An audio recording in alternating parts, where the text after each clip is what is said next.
We often find Libra to be a bit of a challenge to talk about because they're the only inanimate sign. They're not, not an animal, not a human. It's the scales. So there's always a counterbalance going on with them. But we want to please you, make you happy.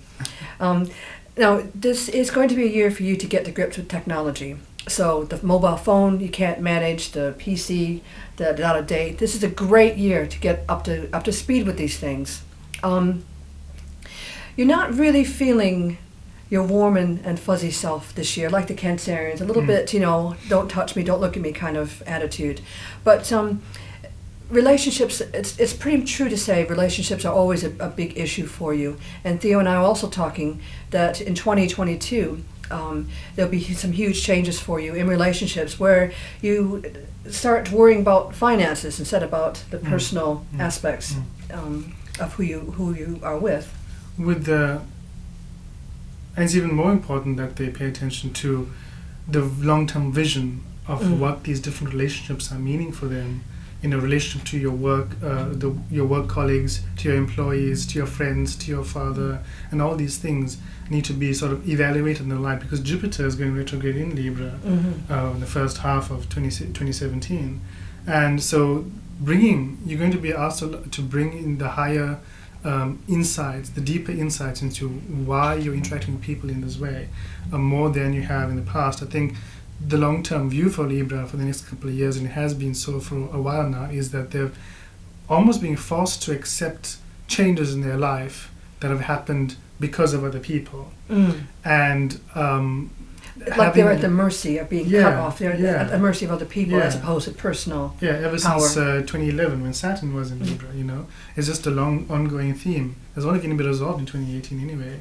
But this year, for 2017, changes are coming through friendships, through organizations you're working with, people in your social circle, even though on your part, even if they're presenting opportunities to you, it feels a little bit mixed. It's always going to be that way, being the scales, because you're always considering my part in this. What is my role in this? How do people see me in this? Or counterbalancing. What somebody else offers. Immediate reaction is to balance it all out.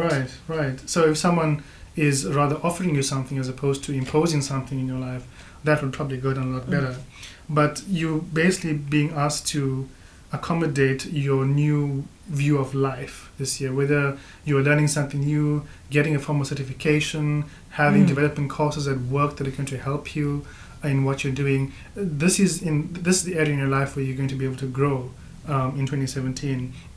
I do though see that these eclipses for Libra are going to have the effect of pushing you inward. So March, April, and again in August, I think events are may happen in your life that seem out of your control, particularly in regards to the home situation, or your living situation, the people that you're living with or sharing your space with, where you may need to take some time to do some soul searching, and that will actually going to help you to counterbalance all of the other people influence that is happening in 2017. Come to Libra, the planet's always striving, the sign that's always striving for balance. First and foremost, your ruling planet, which is Venus. Venus moves into the house, the fifth house. Fifth house is great.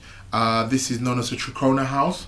And the Trikona houses carry lots of energy, very dynamic, very auspicious. They're to do with talents, they're to do with creativity, they're to do with fun, progeny. This is where the house of where Venus is really going to be really self-expressed. So Libras for 2017, very, very positive. You really come into yourself during the course of the year. Planet Jupiter is actually in your 12th house for 2017. At least it starts off in your 12th house, which is a very moksha house. It's a house of where you sort of like plant seeds. It's a very spiritual dimension. So perhaps over the last year, you've been looking at things or contemplating a lot of spiritual issues, meditation, perhaps maybe going into ashrams.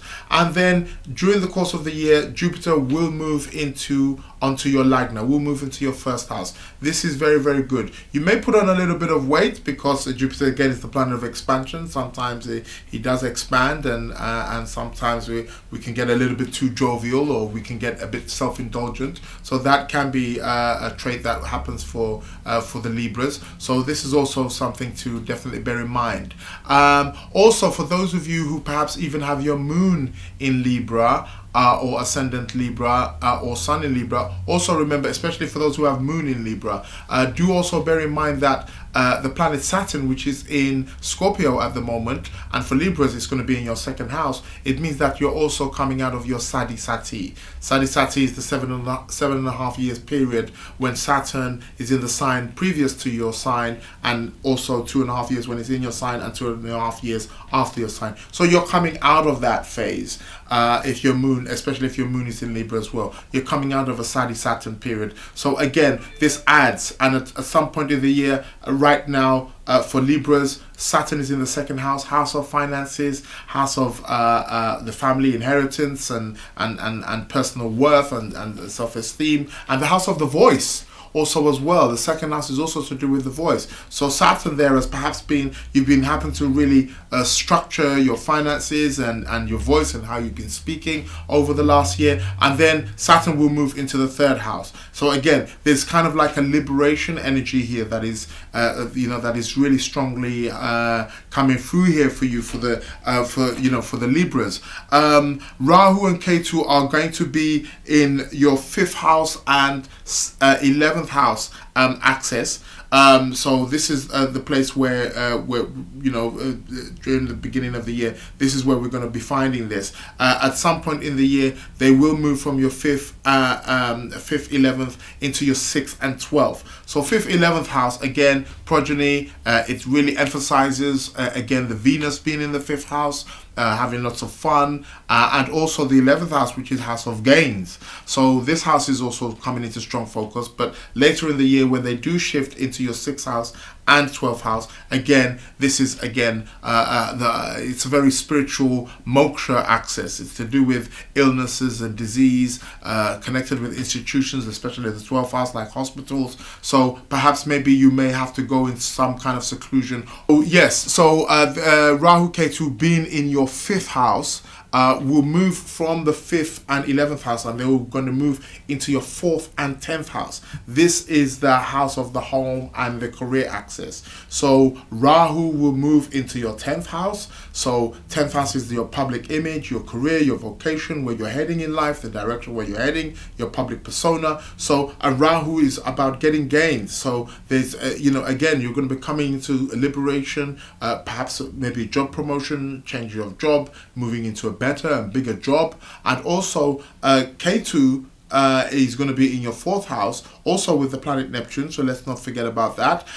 So there's perhaps maybe a shedding of the old to do with the home, and perhaps also looking at the home as well in a much more spiritual matters. Maybe spiritual matters arise in and around the home matters.